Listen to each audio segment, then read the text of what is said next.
And we're live. All So, right. thank you for being here. As I was just telling you, I've made notes because I am very passionate about this topic. And if I don't have notes, I'm just going to head straight to Rantsville. So, I don't know if you've realized, but I just did like a 6 month hiatus from social media because it is so crazy in the women's health space at the moment. It's like drinking from the fire hose. I don't know if you're finding the same in fitness. Oh man, I did notice you disappeared, but I also remember a while back you were getting a lot of uh interactions that may not have been super pleasant either. I feel like people were kind of jumping on your case about a few things. But I mean it's the same with fitness. I think maybe it's a little bit more diluted because we have so many people in the Did you fitness say space and so many. diluted or diluted? It's a good question, isn't it? Yeah. Both. It's a Either bit one. more. They both work. Yeah. Uh, Diluted Okay. and delusional. People are crazy, but there's so many crazy people that they don't have one crazy person in which to focus all their craziness. Fitness has a lot of stuff going on, so many niches. Um, and for me, being the voice of reason in most cases, it's actually like I get drowned out by the crazy. I Yeah, can and the kind of slip voice under of the radar. reason, Radar. the voice of reason doesn't make it through the algorithm. So that's, Nope, like nope. no I was one. I was chatting to some other friends who are significantly more uh well known. And I'm just like, this is one of them was talking about how he got out of the fitness niche and stopped working in fitness because it's so crazy. I'm like, yeah, I mean, but that's kind of what I'm trying to fight against. But also there's nothing viral about nuance No. and reason. Keywords, keywords. So this Yeah. masterclass series is actually, I should call it the nuance series, but it's the reason that I want to do it is because I told you before I've made notes so that I don't get ranty, so I shall read them. That we've gone from this when I say women's health space, I'm talking predominantly that 40 plus perimenopausal space, although some people think it's 35 plus now. So you've got 35-year-old women who are like, oh, that's just my perimenopause. And I'm like, well, could be, but I would not bet on that. I'd be looking at a number of other things before we conclude that at 35. But we've gone Yeah. from like, hey, ladies, did you know you go through a sort of a second puberty and it's called perimenopause? And it will benefit you to be aware of it, that there are these changes going on in your body. And much like we give adolescents a bit of space and grace in that time, it would be helpful if you knew so that you could give yourself that space and grace. You could ask for that from the people around you. You might be able to set your life up to and make some changes to support you as you go through that. And that we now know as well that potentially bioidentical hormone therapy could be a bit safer than the hormone therapy of the past. And so maybe Yeah. some women might derive some benefit from that. We've gone from that to everything in your life that's going on right now is due to perimenopause. Hmm. And if you're a woman and you choose not to take HRT, you're actually being negligent. You don't care about your health, and you're probably going to get dementia, osteoporosis, and die of a heart attack like tomorrow. Like that's that's Hmm. kind of the vibe that I'm feeling. And a lot of people think I'm anti-HRT. I think that's what you were alluding to before when you were like, you had some interesting interactions online. I'm not anti-HRT at all, but I work with women who either don't want to take it, and that is like their business. It's totally up to them if they don't want it. Although, if anybody posts online and says, oh, I'm a little bit concerned about it, like, I don't know, doesn't it increase the risk of this, that, and the next thing? They just get jumped on. It's totally safe Yeah. now. That's just really old. If you're, because doctors, women have gone, I spend time in Facebook groups, and women jump on there and say, oh, I went to my doctor and asked about HRT and they wouldn't give it to me because I don't have any symptoms. I just thought I needed it to be healthy. And everyone is like, oh, that sounds like a pretty good doctor, not putting you on a prescription for no reason. These women are like, they don't know what they're talking about. You need to get a new doctor. They're clearly not up on the latest research. Yeah. But I work with women who either don't want to take it for reasons that are their own, or more likely, more often, they come to me because they're already on it. And they were sold this idea by the social media and the Facebook groups that the HRT was going to fix everything for them. And it didn't. And they still feel pretty rubbish. That's putting it Mm. mildly for some of my Yep. clients as well.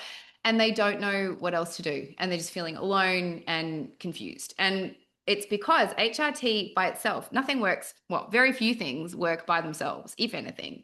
And I think that in all of hormonal health, but particularly the 40 plus cohort, there's like five main areas that you need to look at. There's mindset, which I think is Hmm. really, really important and under Hmm. focused Hmm. on. Diet and digestion, also super important. Stress management and nervous system health, super important. They're all super important. That's why I put them Yep. all down. There's five of them. Then we have lifestyle, which I also call happy hormone habits because I never miss an opportunity for some alliteration. That's where you come in, by the way, because that's stuff like Okay. exercise, sleeping properly, getting time outside, making sure Hey, your I know body about that clock. stuff. Yeah, you do.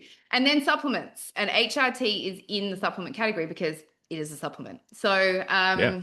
the series of masterclasses that I'm doing with different people will fit into each of those categories. And as I said, you're in the lifestyle category, but I'll throw to you now so that you can introduce yourself and tell everyone why you're so fabulous because I think you're fabulous.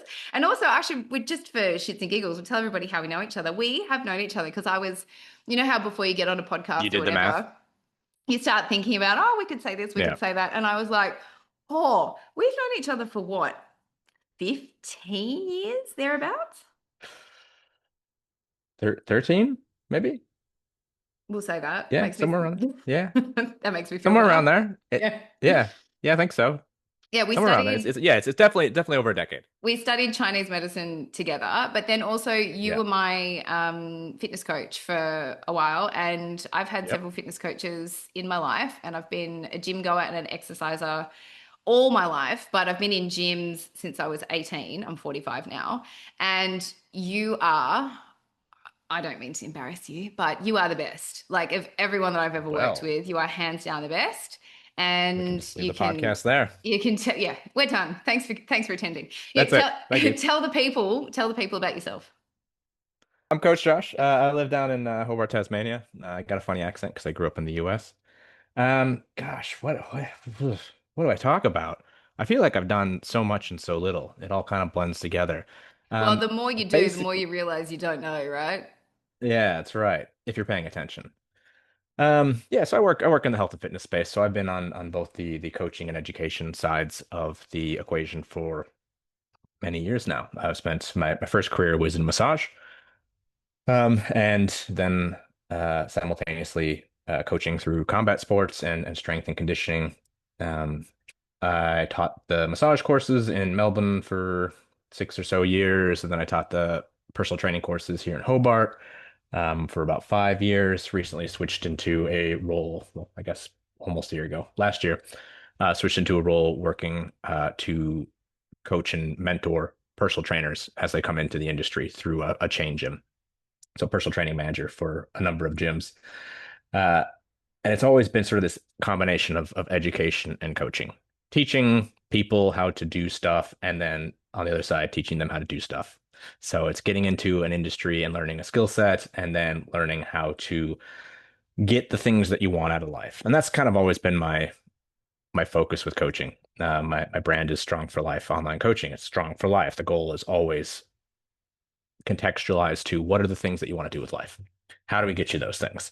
Yes, sure, I do help some people just get hella lean and jacked. If that's their goal, great. But usually it's parents and professionals, people who have a whole lot of other stuff going on, and they just kind of need that accountability and helping hands to figure out what's important, when to do it, how much to do, uh, to make sure it supports their actual life endeavors. Because I mean, like I've been in the industry for well, just over 15 years as a professional coaching since 2011-ish. I did some combat stuff in 2009 as well, but long time. And it's still not my life. My life isn't the gym.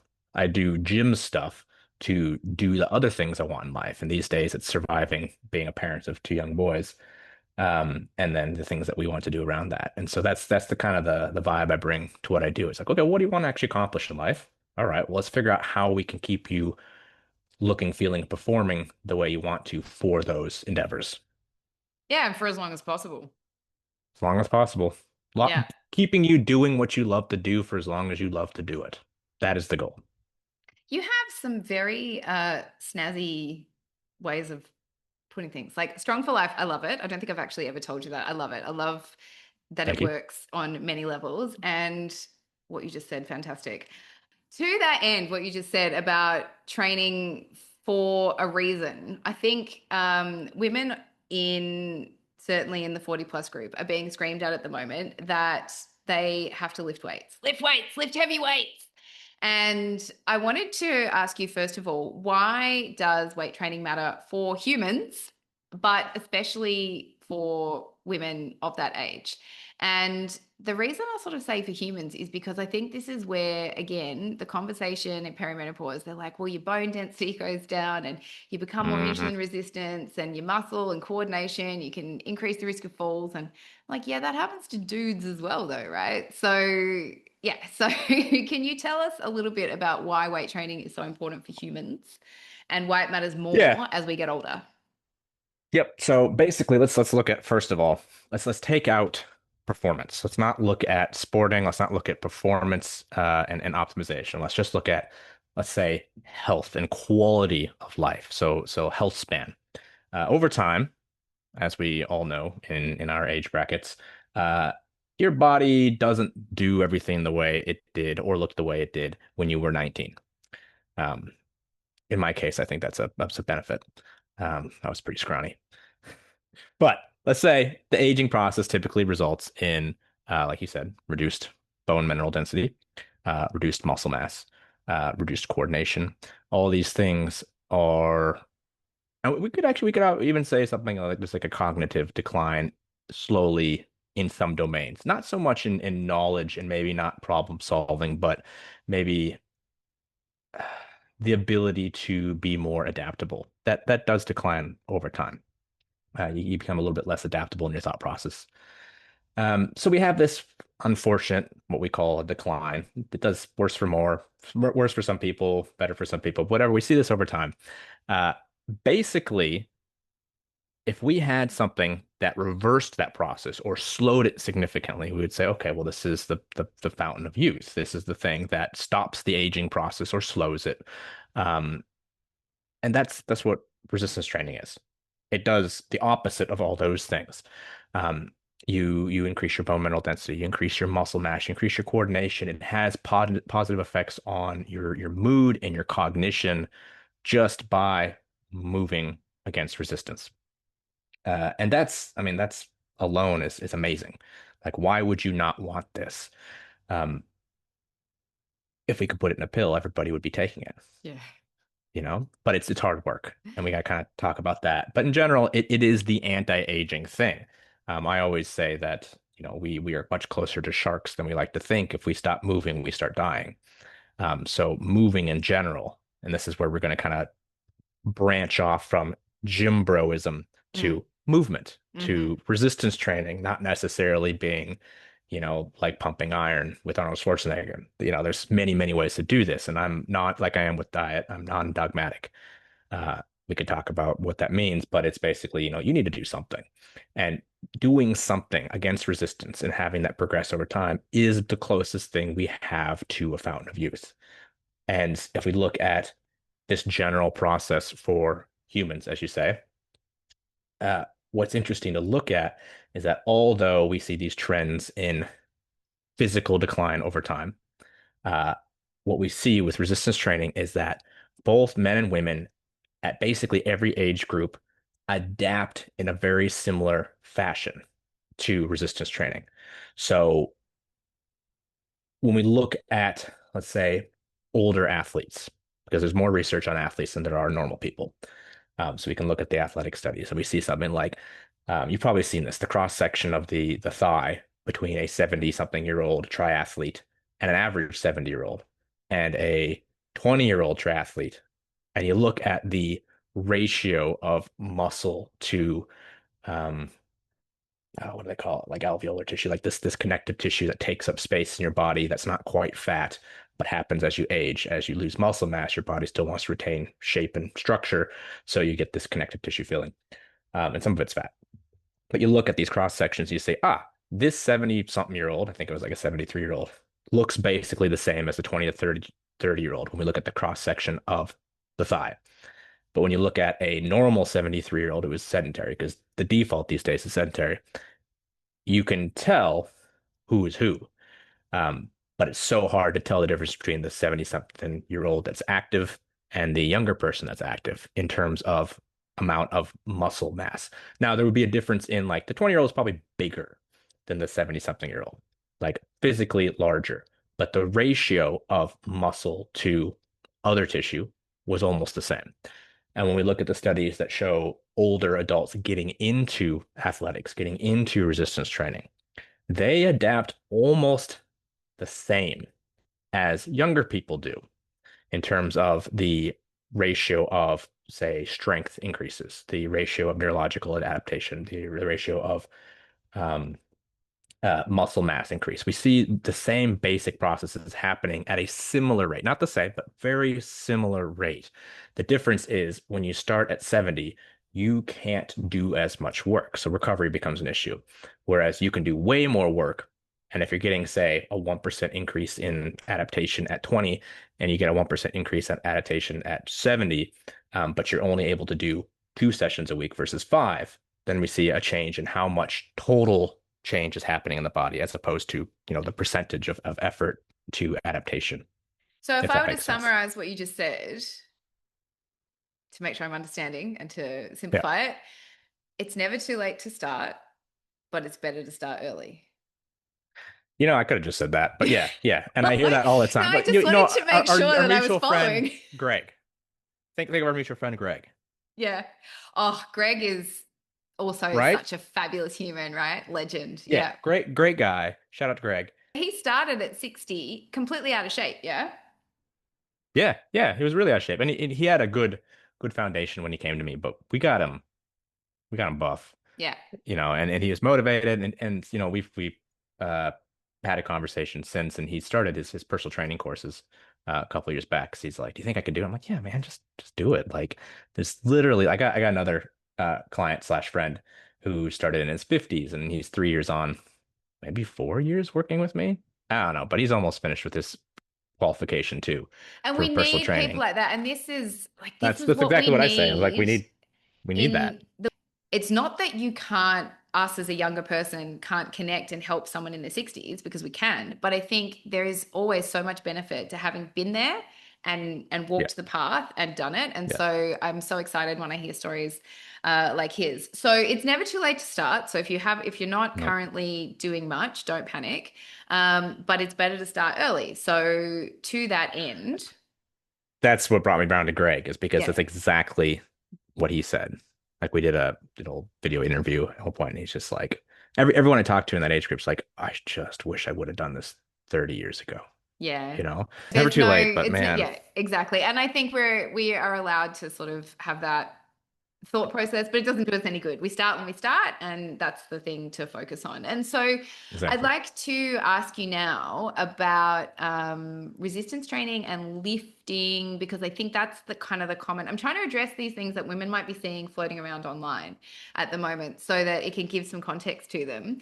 And one of them is you have to lift and you have to lift heavy. And then the third thing, which people Hmm. think clarifies it, which it still really doesn't, is heavy means heavy for you. So can you Yes. please go through what do we mean when we talk about resistance training? And then what is lifting heavy and how do you know if it's heavy for you? Yeah. Good question. So let's go to resistance training. So I like to frame it as resistance training more than weights, because weights conjures a very specific image in most people's brains. Oh yeah. Weights. What do you think of? It's like, oh, I don't want to go to the gym. It's like, well, I didn't say you had to go to the gym, did I? But we need to look at, okay, what are we actually using? It's resistance. We need something to strive against. And that, for a lot of people in all age brackets, really, is body weight.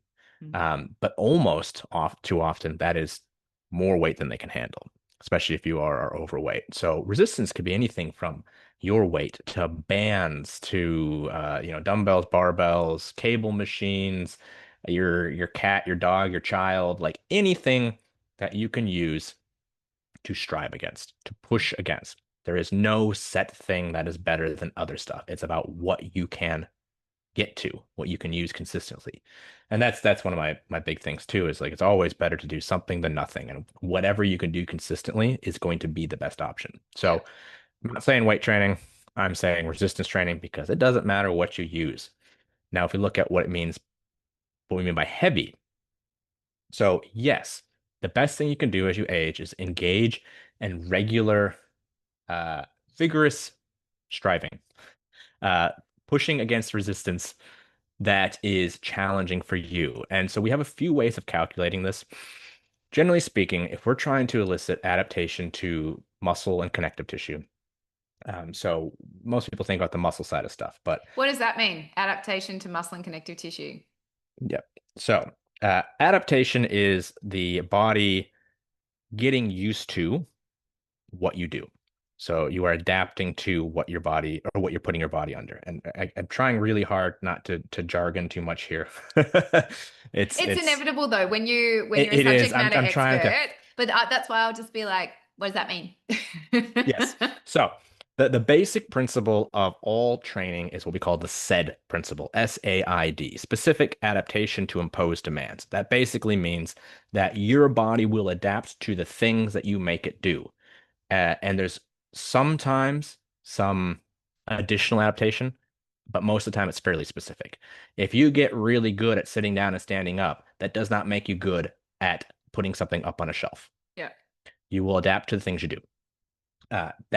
Adaptation is neurological. Your nervous system becomes more efficient and more adept at creating those movements. That is muscular, meaning your muscle will either become more efficient or get larger, or stronger, which has nervous system input.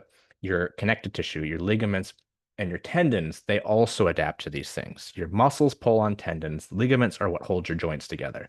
When you put your body under resistance, all those structures are improving as long as you're not doing it to such a level that you end up injured. Yeah, or you're not So, doing certain movement patterns incorrectly. Yeah. yeah, I'm actually kind of uh non-dogmatic about movement patterns and doing Hmm. them correctly, because correctly, your body, all your tissues will adapt. So you can lift up a stone off the ground with a bent spine, or you can lift a barbell with a straight spine. Plenty of people do both and have done them for decades and done them healthily as long as we're managing what's called load management. So you're not overdoing it. So you have to have time for adaptation and recovery. That's again getting into jargon and some of the weeds. Okay, but But no, what but we're that's good because I think a lot of people, myself included, would potentially be holding off going and doing a few squats because they're like, oh, I don't know how to do squats properly. And what you're saying is, as long as you don't try and do a squat with 100 kilos on your back, it's probably okay. Like if you're just doing some squats in bingo. front of the TV and you're Yeah. making sure that nothing's hurting, you can feel that. Yeah. But again, this can be quite subjective. So we can park that and come back around to it. But I think that's important to sort of flag, which is that, Yeah. okay, it is a myth that there is one correct way to do a movement. It will be the correct way Correct. for your body. Correct. Yeah, Okay. that is absolutely correct. All right. Yeah, So there's don't no let that there's no hold you right or back. wrong way. Don't let that hold you Yeah. back. Okay. And so you were saying we Yeah. want to make sure that As we're long as it putting, doesn't hurt. I'm gonna put that in there. yeah. Caveat. As long as it doesn't hurt. If it hurts, don't do it. Yeah, listen to your body's feedback. And also things like, because we're all unique, if you've seen roughly how a squat needs to happen, but you need to turn, so you maybe watch a YouTube video and it said shoulder width apart and Hmm. feet straight out, but you need to turn yours out slightly to make it more comfortable. This And is what that you're saying. is That's totally totally okay. dependent on your mechanics. A Yeah. hundred percent. That depends on Mechanics your being own like the shape of personal your body, how anatomy. your hip fits into you, how your Exactly. leg bone, oh my God, femur Yeah. fits into Yeah. your hip socket, etc. Those sorts of things. Yeah. So, okay, So many so things. there's a lot. So there's no one right way to do exercises. Don't be No, afraid to start moving your body because you think you don't know how. And then that's we right. need to put our body, we were talking about resistance training. So it's basically Hmm. putting something that you're striving against. So it can be your own body weight, or it can be Hmm. something that's heavier than your body weight, a child, a cat, a backpack full of books, or a Yes. dumbbell, etc. What about Yeah. swimming? Anything. Swimming's often spoken about as a resistance training Yep. exercise. Okay. So I was gonna say that earlier, but what we see, especially with women in the sort of menopausal ages, and risk of osteoporosis, especially for Asian and Caucasian women, that's a pretty high risk post-menopause. First thing they do is stick little old ladies in a pool, because they're moving, and they're like Water moving aerobics. good, yeah, water aerobics, and it's like yeah, like you will help the muscle uh adapt. You'll help develop some strength that way. Except when you take away gravity, you're taking away like the most important part of resistance training. So we got like say gravity, you got one G force, and we put you in a pool, and I don't remember the ratio, but you're at like zero point 0.6 G forces, and then you do some exercise in there, and you're still not hitting baseline of gravity. Yeah. Um, for conditioning, developing cardiovascular fitness, swimming can be great. If your issue is muscle mass and bone mineral density, you need gravity plus. Yeah. And Okay. that's all that resistance is anything that increases that is fighting against gravity. A dumbbell is just more mass. Yeah. A band, We're all we're fighting all against fighting gravity. We gravity. want gravity plus Tell that to my boobs. to push. Anyway, moving on. uh, I wanted to ask when we said yes. lifting So heavy and hold up. Pool. yeah. Bone mineral density requires impact more than just the pull of muscles. So when your muscles attach that are connected through tendons onto your bones, when they pull, that section of bone increases in density, the attachment site, because it's got something to adapt to. It Hmm. has a force that is trying to resist, so it gets denser at the site of muscle attachment. Hmm. For general bone mineral density increase, aside from the nutritional and hormonal factors involved with that, you need impact. So you're better off You skipping take than swimming? Is that what we're saying? Well, skipping can be too high impact if you've been sedentary and you're dealing with already lost bone mineral density or reduced elasticity in your tendons. But Okay. walking with little weights in your hands, walking with Hmm. a backpack on, Hmm. slowly increasing your duration or the weight, doing resistance training in the gym, walking on a treadmill, squats, deadlifts, things like that, they will all help. But impact is very important to total body skeletal adaptation. So when we put little ladies in a pool, they're getting some benefit, but they're taking away one of the most important benefits for bone mineral density. Okay, So which you is need impact. impact. You need to, And yeah, walking counts as impact, does it? absolutely. Especially if you're walking on concrete. Mm, true.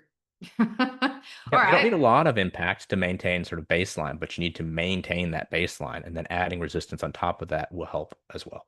Okay, so that's an interesting And question. So adequate if you've got nutrition. people who are walking, let's say we've got someone who's like, oh, well, I'm fine then. I do resistance training because I walk an hour every day in the morning. Do you eventually plateau out? Because we're talking about this adaptation, right? That Yes. like, yeah, okay. Yes. So let's talk to that then. So like I said, specific adaptation to impose demands. If you're only imposing 40 minutes of gentle walking every day, you are adapted to that. You will adapt very quickly if it is no longer challenging. And what happens too is we see this less so in average people, but more so in high level endurance athletes, where basically your body sort of reduces any extra anything, structure, tissue, adaptation that is unnecessary for the thing that you do all the time. But on a base level, like if you do 10 push-ups a day, well, if you can do 10 push-ups and you can do them without breaking a sweat, it is no longer difficult. It is no longer striving. It is no longer something causing adaptation.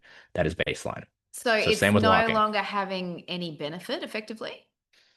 No, if it doesn't, I mean, it's good, but it's Better maintaining than, baseline. okay, so it's better than zero It's better push-ups, than nothing. but yeah, Yep. okay. But if you're not progressing, progressive overload is I was another key about to feature. say keyword. So, Yep. Progressive overload. because that's another term that I think people might have seen flying around on the internet webs. Can you Hmm. explain what progressive overload is? I mean, you just did, but can you?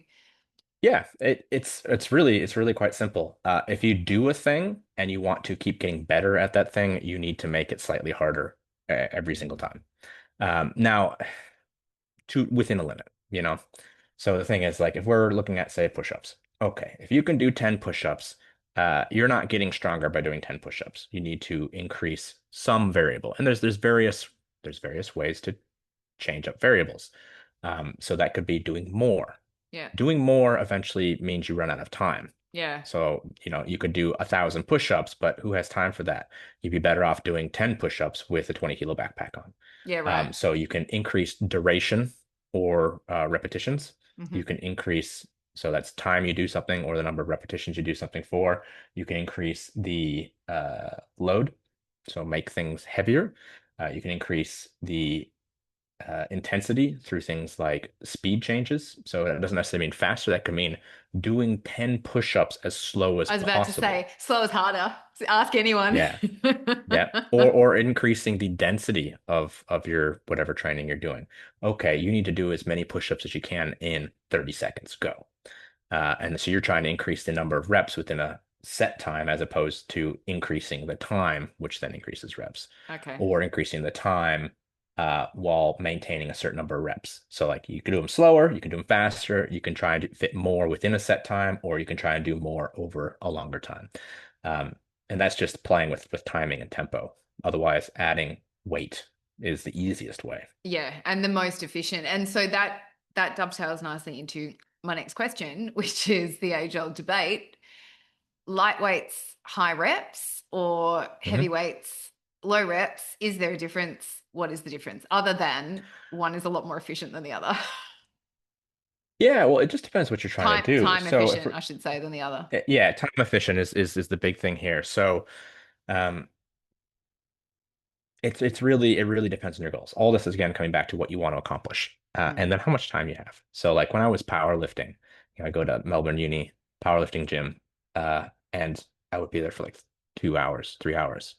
I ain't got time for that shit. You Those kidding were the me? days God. though, weren't they? Do you Most remember? of my workouts are like 20 minutes now. Right. God. It's like, so what am I trying to do? If your focus is strength, you would need to increase the weight. The Hmm. heavier something gets. So the higher the intensity. So if we look at intensity as a measure of how much effort you're putting in relative to your max, the higher the intensity, the greater your strength adaptation. Potentially speed and power too, but let's just talk about strength. So the higher your intensity, the more weight you're lifting and relative to your maximal weight you can lift, the greater your adaptation towards strength, because strength is force production. How much can you lift? Oh, I want to get better at lifting more stuff or heavier stuff. Then I need to lift heavier stuff.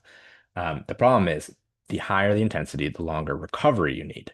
So, if So, you're and going for actually, I was like, about to say, can you drill into yeah, that? What does that mean in real terms? which part? Recovery? Yeah, recovery. Yeah. So the harder something is, the longer it takes for you to return to baseline and be able to repeat the process. So if we're looking at like one repetition maximum, what does that mean? What is the highest amount of weight you can lift for one time? If you can lift it twice, it's not a one rep max. So if we're talking about maximal intensity, we're talking for strength, it's the most weight you can lift once. If I wanted to repeat that effort, how long do I need to rest before I can repeat it? Minutes, hours, days? Well, it kind of depends. So the closer you get to that point, the longer it takes you to be able to repeat the effort. That's great for maximizing strength, but most of us in the you know, 35 plus parent category don't have that kind of time. So we Right. have to look at, okay, maybe I can't maximize my strength adaptations. Maybe I need to look at just increasing my general muscle mass. Maybe I need to improve my muscular capacity, so my strength endurance. Okay, well, again, going back to specific adaptations to impose demands, if I want to get better at doing something for more repetitions, I have to do it for more repetitions. Higher volume and lower volume, sorry, higher rep and lower rep will elicit basically the same hypertrophy response. So the same muscle building capacity if equated for volume.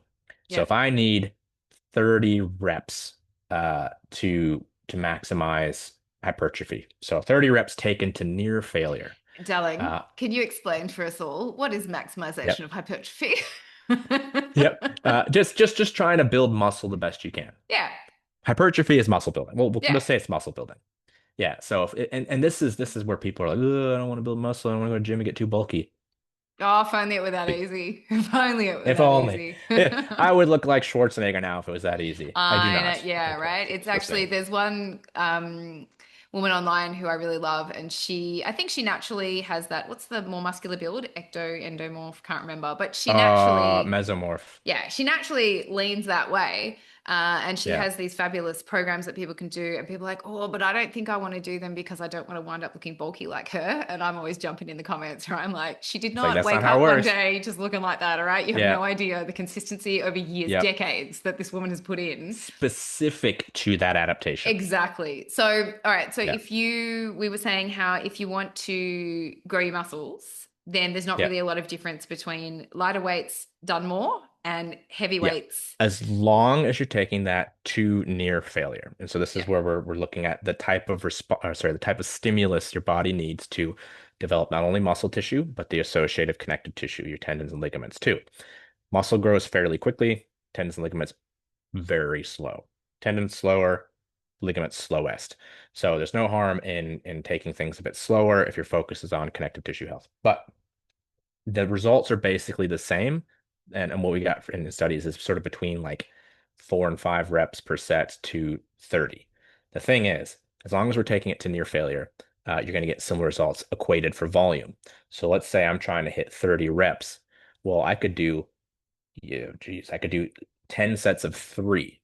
Well, to take a set of three to near failure, it has to be real Yeah. heavy, Really, really, really fucking heavy. which means a lot longer recovery. Recovery. So, Whereas and I when could you say do recovery, you like you might need to rest for 10 minutes between those sets to feel to ready to repeat do the the next same one. effort. And you're doing Yeah, 10 of those with a 10-minute rest in between, and the workout becomes that's very, like a very, 90-minute workout yeah. minimum Yeah. for your first couple exercises. Yeah. Whereas you could do one set of 30 to near failure. Yeah. But a set to 30, first of all, is awful. Yes. It takes forever. And getting the load right to get you to near failure at or before 30 reps or around 30 reps is really tricky. Hmm. So So what's the typically what sweet we do is spot? go Yeah, 10 well, to there you 15, go. 10 to 15, 8, 6 to 12. Some people say 6 to 12 is great. I like 6 to 12 if we want to have a little bit more strength adaptation. I like 10 to 15 for general middle of the ground. We're building a little bit of endurance, muscular endurance, which is very important.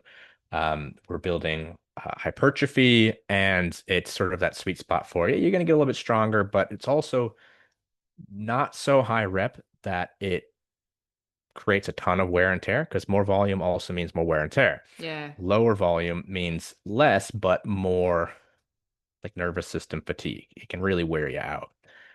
So we're always trying to find this balance. So I stick between either 6 and 12 reps or 10 and 15 for most people for most general movements. Okay. And then that way, if you take nothing away from this and you're just like, I've got some dumbbells or I'm gonna start doing push-ups and squats, try to load them up so that you can do 2 or 3 sets of 10 to 15 reps. And somewhere between 10 and 15 reps, you are nearly failing the movement. You're Yeah, like nearly the at your last three max. or four, I heard someone explaining RPE, and they were like, if you would be happy Mhm. for your gym crush to see you, then you didn't go close enough to failure. That's right. Right? Ugly And face. there's Ugly face is That's coming right.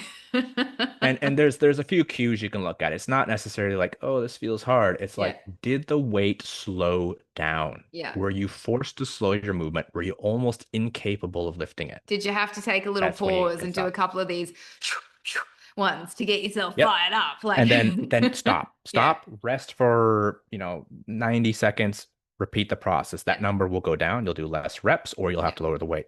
You do 2 or 3 of those on most body parts across the week. That's the sweet spot. Yeah. Low And I recovery think requirements, low issue with low injury risk, high return on investment.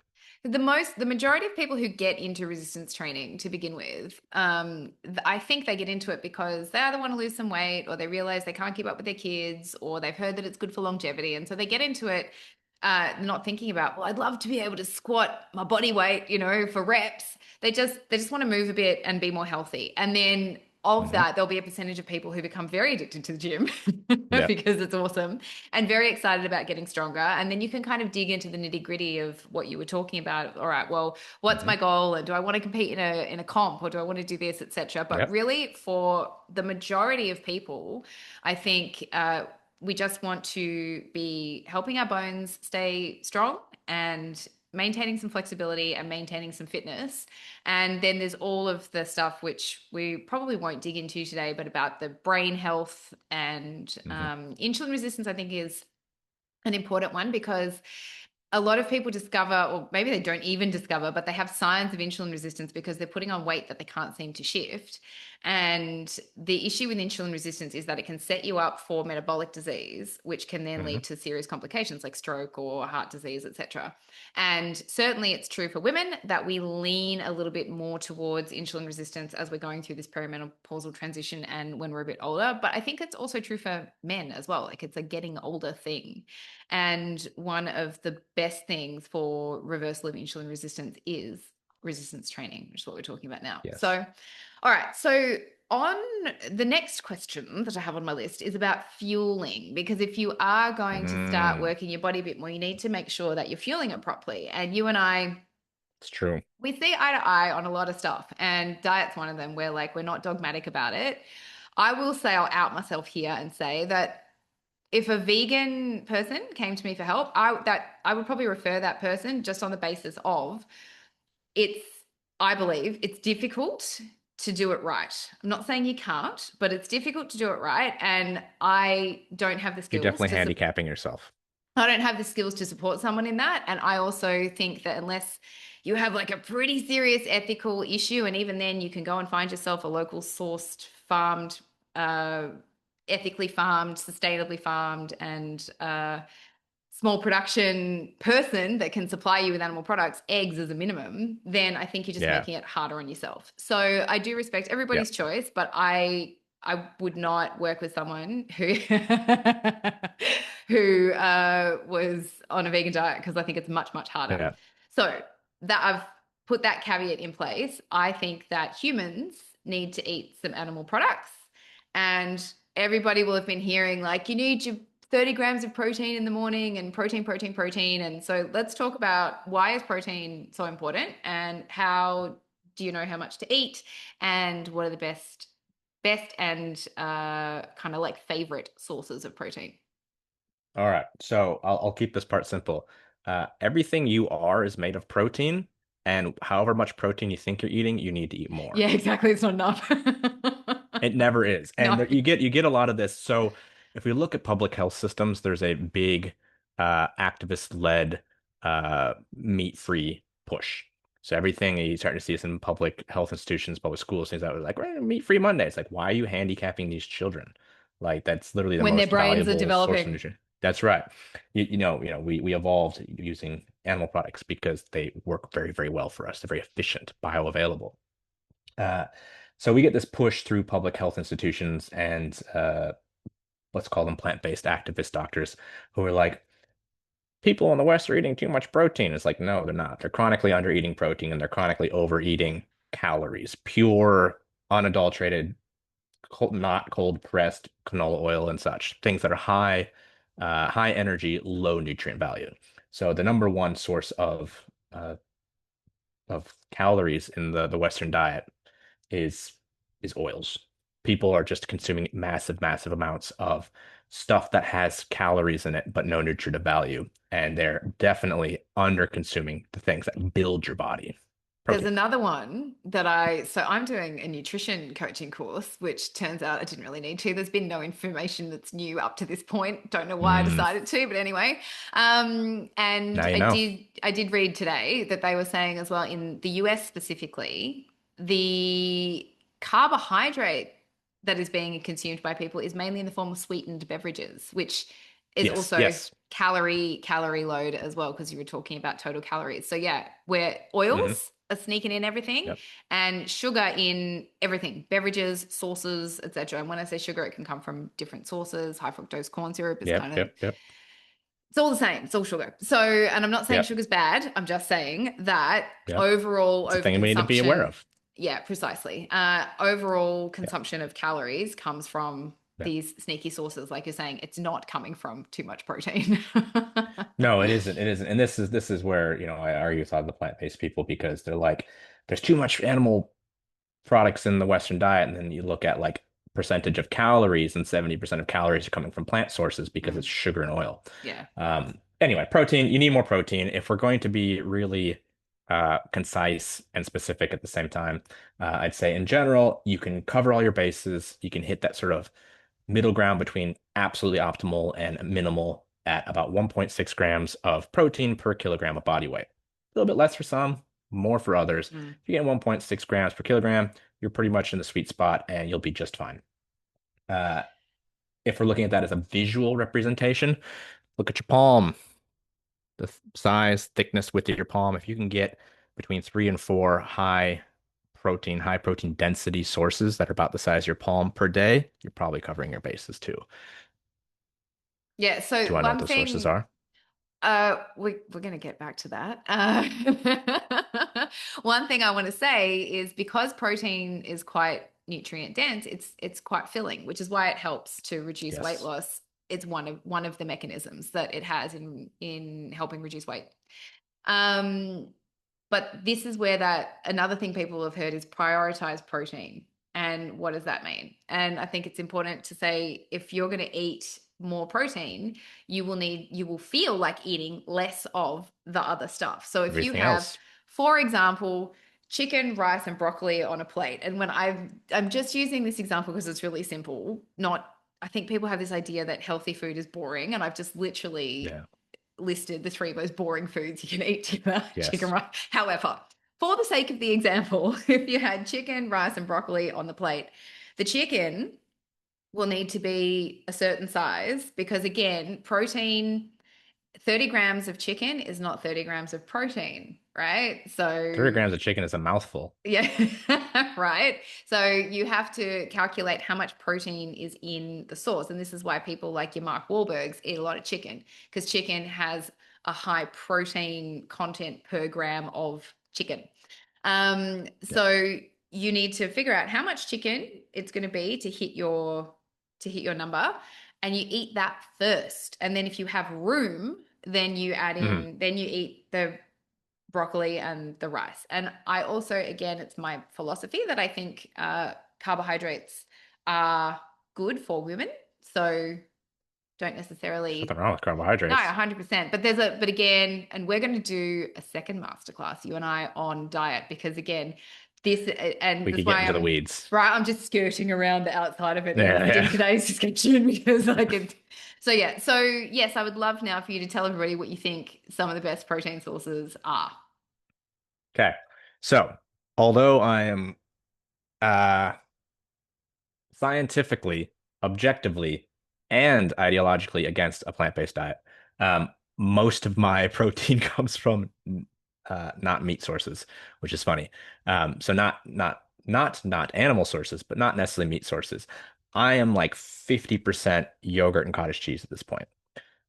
Like my body. I do a ton of dairy. I love it. And if it's like, would you rather have, like beef for the rest of your life, or would you rather have dairy? I'd go dairy, 100%. I did not expect you Love to it. say that. That's Yeah, I know, I'm right? I'm I shook. know. Don't is the TCM practitioner and you having a No, moment? I'm just thinking of all the vegans who are like, that's because of the opium in the in the milk. The opium? Well, yeah, because this is one of the arguments. You know how when people are trying to adapt to a vegan diet or they're thinking about it, they're like, "Oh, but I couldn't give up cheese." And then this should make it into the other masterclass. But anyway, I'll tell the story. It's because the milk does contain some opioid-like compounds because you Opioids. Okay, want yeah. yeah, you want the baby coming back to thrive. So you want them a little bit addicted to the milk. And when we take that from a bigger animal like a cow and then we condense it down in the cheese, it becomes, like heroin. Amazing. And Yeah. amazing and delicious. Yeah. But yeah, so I was just I laughing. remember having a bit of that conversation with one of our professors at uni. Yeah. The lady who was teaching like ear, nose, and throat. Yeah. She was a vegetarian, but she's trying to go vegan, but she's like, I just can't give up cheese. And I was like, excuse me, ma'am, is that because it's the only protein source you have in your diet? Is that because your body is crying out for Yeah, nourishment? I was like, Anyway, well, yeah, why so would you do that? Anyway, circling I back don't to the like fact to that be you much. get more of your or 50% of your protein needs from dairy sources. Interesting, wouldn't have guessed it. What else? I'd probably say at least that much. Yeah, I mean, basically, if we're looking at a scale of like most protein dense, meaning you have to eat the least amount of it to get what you need. Yeah. The top end is boring foods. Now, if we say like whey protein, like a supplement, is the gold standard. Whey protein is uh, when you make cheese and all the casein proteins condense into a block, you're left with this liquid. You dehydrate that liquid. That liquid's called whey. You dehydrate it. You're left with basically a protein powder. That's all it is. It's basically a whole food that's dehydrated. So that's an incredibly useful protein source because it's highly bioavailable, and we have an unlimited number of studies on its bioavailability and its health effects. It's fantastic as long as you don't have issues with dairy. So that's like gold standard in studies. Just below that is the world's most boring foods. You've got tinned tuna and chicken breast. And like, I hate tinned tuna. I know, me Tuna too. fresh is one of the most heavenly foods on this earth. And someone was like, Beautiful. how do I turn this into a Cat step food. below cat Yeah, food? It's cat. worse than Yeah. cat food. Cat Where's food has flavor. Dried tin tuna is awful stuff, but yeah. I have friends, especially gym bros that just live off the stuff. It makes me gag. So anyway, I've so you've trained got myself like, to eat it because of that very reason, but I eat it with like an offensive amount of balsamic vinegar on it. So yeah, you have to. It's you so fun. have I'll put to, some of yeah. it in a salad. The other But thing, but otherwise, you got you eat sardines, don't you? not really. They give me heartburn. Uh, I like them well enough, but yeah, they give me heartburn. I tried so hard. In fact, I think I have a And YouTube fish burps. video of me trying to, and I trying them for the first time. I thought they did really bad. They actually weren't as bad as I thought, but on repeat They're attempts, they're not oh, terrible, but they're strong and they're very good for you. Very exactly. good Which for is you. why, again, and If this you is, can stomach sardines, just eat sardines forever. yeah, you have like this eat like an adult. It's a download. Guide. Yeah, Yeah, yeah, it's a so download. And I'll there's throw the that. TEDx talk too. I'll throw that. Oh yes, that's right, because you're all fancy. Mm, I'll yeah. throw those links down below so that people can check them out. But yeah, so boring foods. We've got chicken, canned tuna, Yeah. Yeah, sardines. like chicken breast, and then you've got like any of your lean meats. You could have a leaner cut of steak. You could have like if that comes down to meats, my favorite meats are pork and goat. So any of your lean meats, any of your When lean you say cuts is favorite, is so is top that tier. that's like you like it as a favorite, or it's a Yes, favorite personal because of its favorites. I think protein content? nah, I don't care about that. Okay, Delicious wise, all goat right. and pig are where it's at in my books. Um, we often buy like whole or partial animals butchered for Mm-hmm. the freezer, Mm-hmm. so I can pick out a whole goat. So like any of your lean meats are going to be top. If we're going outside the meats, you're looking at things like high density tofu, which is acceptable. I know a lot of people will be up in arms about that. If it's all you got, it's all you got. It's actually an okay protein. It's a little bit low on the leucine, but you can make that up with other foods. But pretty high protein density. Cottage cheese, low fat Greek yogurt. You notice I'm going pretty far down the list before I get to eggs. Yeah, Now, I was eggs are gonna one of say those that. ones. Yep. It's a high, people are like, it's a high quality protein.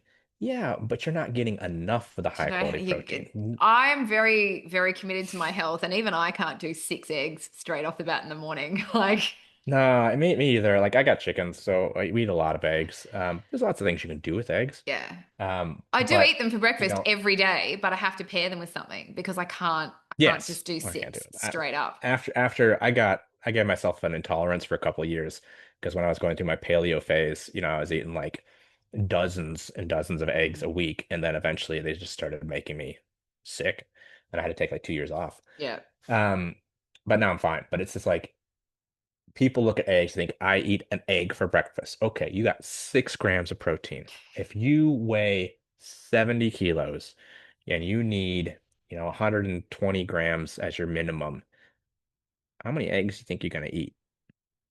And this is where we go back to the palm size stuff. If you think Mm, about like egg, egg, egg, your minimum amount of egg per serve should be around 3 or 4 if you're using them mm, as a primary protein source, unless you're mm. just using the whites, because the whites are full of protein, the yolks are full of other nutrients. Um, and especially women, I find will be like, I ate an egg. And it's like, okay, cool. And what else did you eat today? I know, good I had some story. mushrooms Good and story, some love. sprouts, and then I ate a block of chocolate before bed. And it's like, Yeah. okay, we can talk about that on the nutrition podcast. But yeah, eggs are a good quality, very nutrient dense source of food, but they are not as much protein as people think. And then we get down the list to like your pulses and legumes.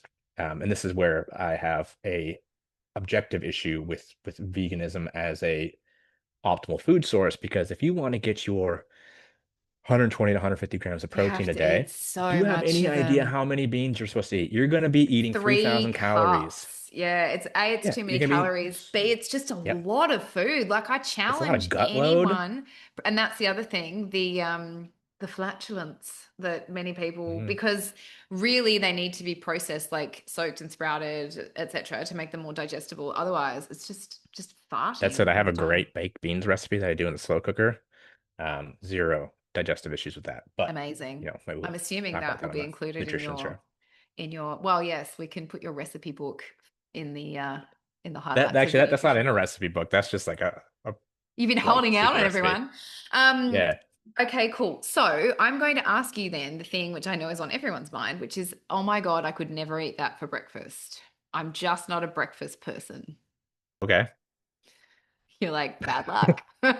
It's too bad. No, I see. This is the thing. Breakfast, you break your fast with Mm, whatever you eat first. yep. I am not a particularly hungry person in the morning. Um, you don't have to eat a lot for breakfast. You don't have to make your protein loading equal across the day. You don't need to have 30, 40, 30 grams or whatever you need to hit your totals. You just need the average across the day. So you can do that by having larger amounts later in the day when you're more awake. You don't have to have a big breakfast. I don't like big breakfasts either, because I have to get up earlier than my body wants to. That said, there are lots of ways to work around it. So it's like, man, I gotta go.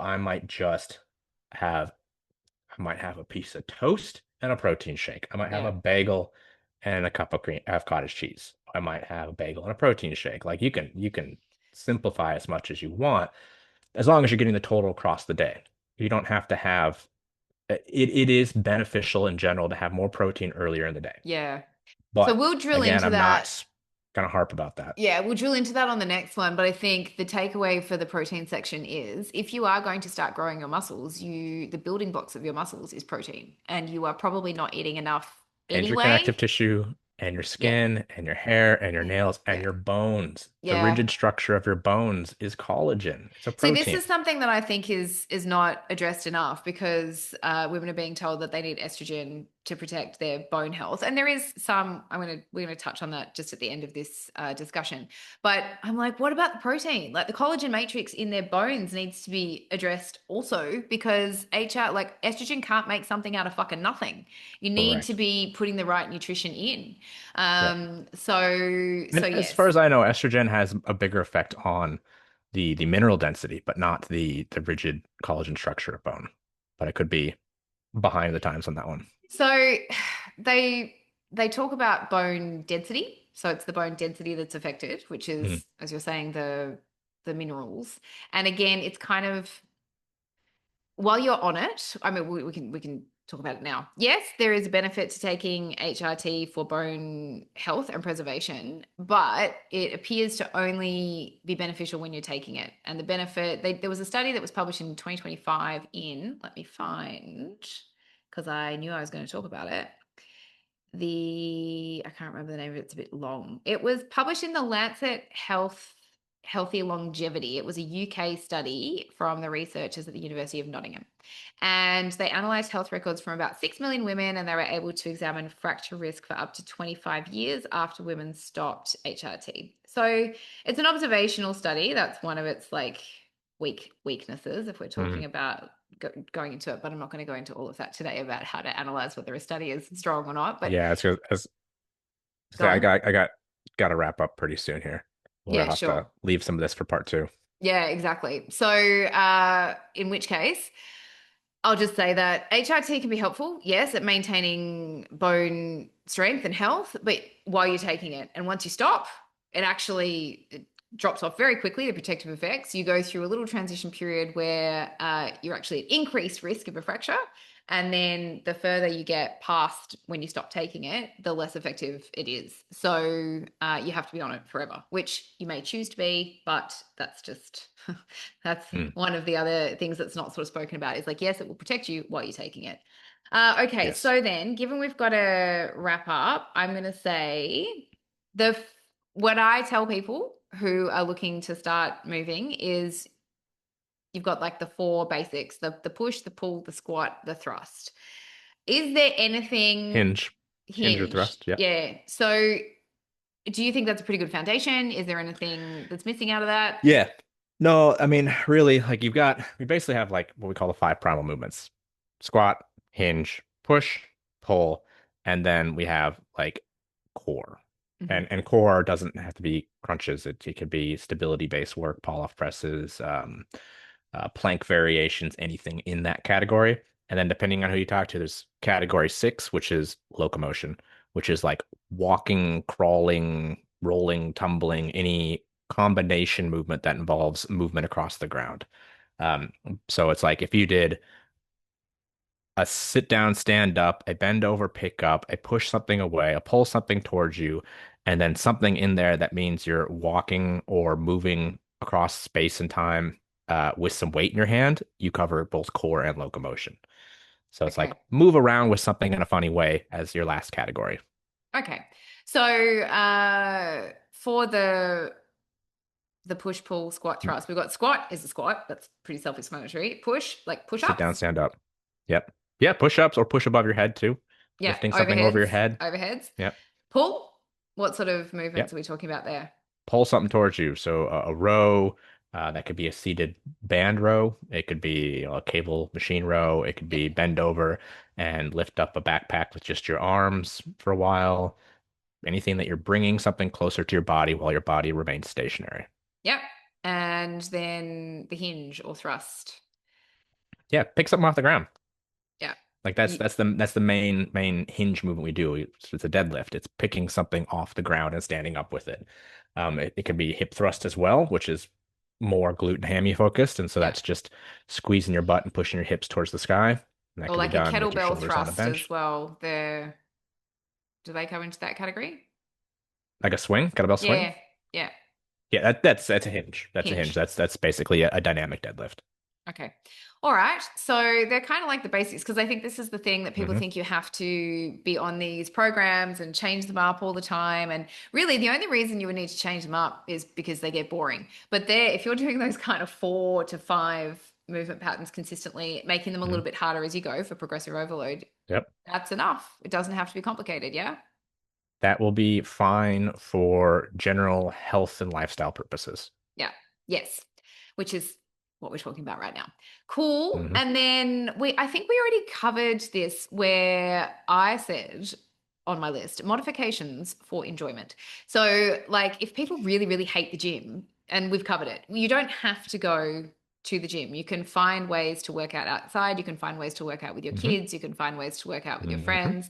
So as long as Absolutely. you're sticking to the principles of gravity and struggle, is that what you said? Striving. Striving. Gravity and striving. So don't I've feel never like used that term before until this just now, so I think I'm gonna run with it. I it's a like good it because one. it is I like it. striving. Yeah. Yeah. So basically if you I mean you don't have to turn into like a gym shark representative doing wedgies in the gym No, mirror and like if you hate gyms, you don't please have don't. to go to the gym. Yeah, exactly. We'd prefer I, you I I didn't. literally manage personal trainers across 23 gyms, and I don't know the last time I worked out in one of those gyms. I just train in my garage Yeah, or 100%. my office So, here.